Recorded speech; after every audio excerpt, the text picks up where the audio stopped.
So, consider this fictitious example that's inspired by real life. Say you're watching the news and you see a story about a new study on the cholesterol-lowering drug called Cholextra. The study says Cholextra is so effective that doctors should consider prescribing it to adults and even children who don't yet have high cholesterol. Is it too good to be true?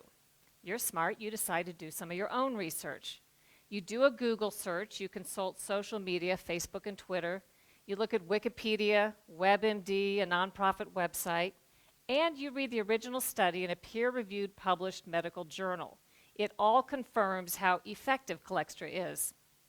You do run across a few negative comments and a potential link to cancer, but you dismiss that because medical experts call the cancer link a myth and say that those who think there is a link there are quacks and cranks and nuts.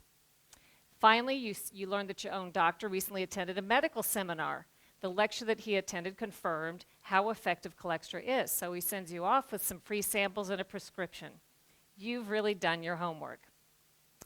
But what if all isn't as it seems? What if the reality you found was false? A carefully constructed narrative by unseen special interests designed to manipulate your opinion. A Truman Show-esque alternate reality all around you. Complacency in the news media combined with incredibly powerful propaganda and publicity forces mean we sometimes get little of the truth. Special interests have unlimited time and money to figure out new ways to spin us while cloaking their role. Surreptitious Astroturf methods are now more important to these interests than traditional lobbying of Congress. There's an entire industry built around it in Washington. What is Astroturf? It's a perversion of grassroots, as in fake grassroots. Astroturf is when political, corporate, or other special interests disguise themselves and publish blogs, start Facebook and Twitter accounts, publish ads, letters to the editor, or simply post comments online to try to fool you into thinking an independent or grassroots movement is speaking. The whole point of Astroturf is to try to give the impression there's widespread support for or against an agenda when there's not. Astroturf seeks to manipulate you into changing your opinion by making you feel as if you're an outlier when you're not. One example is the Washington Redskins name. Without taking a position on the controversy, if you simply were looking at news media coverage over the course of the past year or looking at social media, you'd probably have to conclude that most Americans find that name offensive and think it ought to be changed. But what if I told you 71% of Americans say the name should not be changed? That's more than 2/3. Astroturfers seek to controversialize those who disagree with them. They attack news organizations that publish stories they don't like, whistleblowers who tell the truth, politicians who dare to ask the tough questions, and journalists who have the audacity to report on all of it. Sometimes astroturfers simply shove intentionally so much confusing and conflicting information into the mix that you're left to throw up your hands and disregard all of it, including the truth. Drown out a link between a medicine and a harmful side effect, say vaccines and autism, by throwing a bunch of conflicting paid-for studies, surveys, and experts into the mix, confusing the truth beyond recognition. And then there's Wikipedia. Astroturf's dream come true. Billed as the free encyclopedia that anyone can edit, the reality can't be more different. Anonymous Wikipedia editors control and co-opt pages on behalf of special interests. They forbid and reverse edits that go against their agenda. They skew and delete information in blatant violation of Wikipedia's own established policies with impunity, always superior to the poor schlubs who actually believe anyone can edit Wikipedia, only to discover they're barred from correcting even the simplest factual inaccuracies.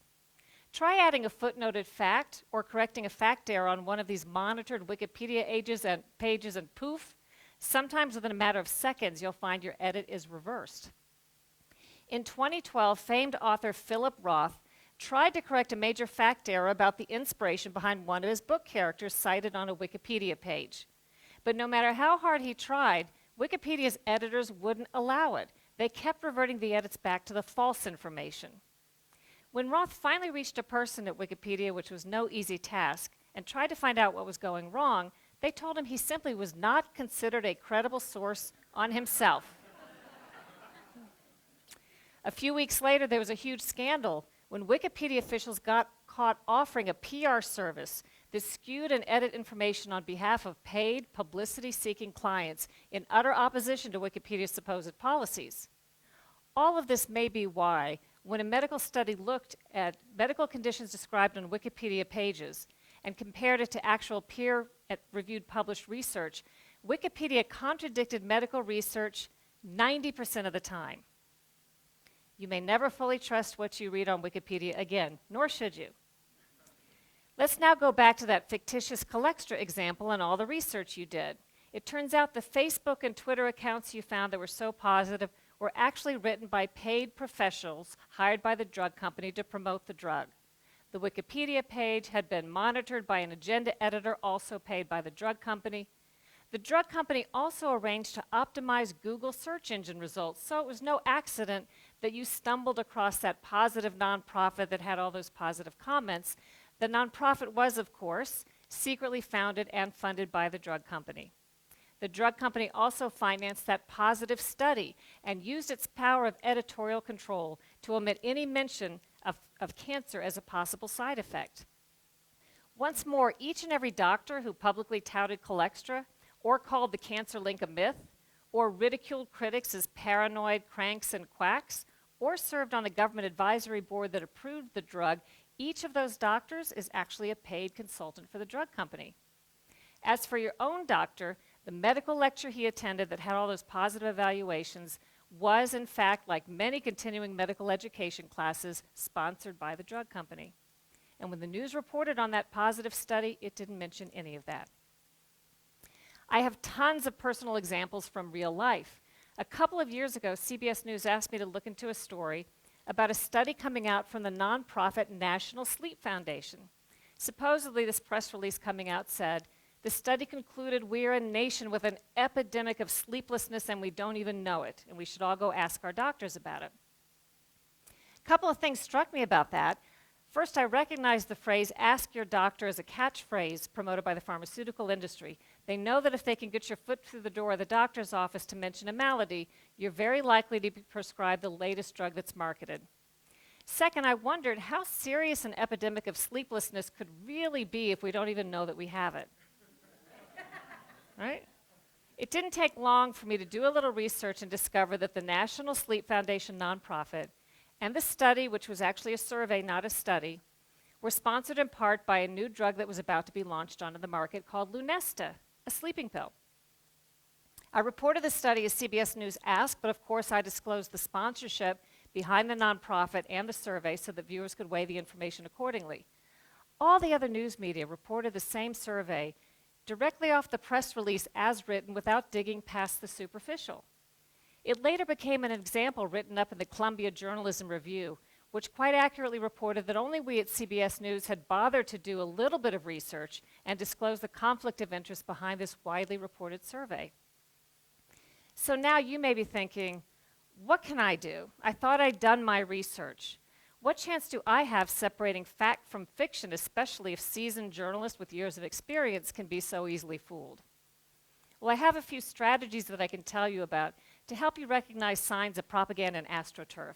Once you start to know what to look for, you'll begin to recognize it everywhere. First, hallmarks of Astroturf include use of inflammatory language such as crank, quack, nutty, lies, paranoid, pseudo, and conspiracy. Astroturfers often claim to debunk myths that aren't myths at all. Use of the charged language tests well. People hear something's a myth, maybe they find it on Snopes, and they instantly declare themselves too smart to fall for it. But what if the whole notion of the myth is itself a myth, and you and Snopes fell for that? Beware when interests attack an issue by controversializing or attacking the people, personalities, and organizations surrounding it rather than addressing the facts. That could be Astroturf. And most of all, Astroturfers tend to reserve all of their public skepticism for those exposing wrongdoing rather than the wrongdoers. In other words, instead of questioning authority, they question those who question authority. You might start to see things a little more clearly. It's It's kind of like taking off your glasses and wiping them and putting them back on and realizing for the first time how foggy they'd been all along. I can't resolve these issues, but I hope that I've given you some information that will at least motivate you to take off your glasses and wipe them and become a wiser consumer of information in an increasingly artificial, paid-for reality. Thank you.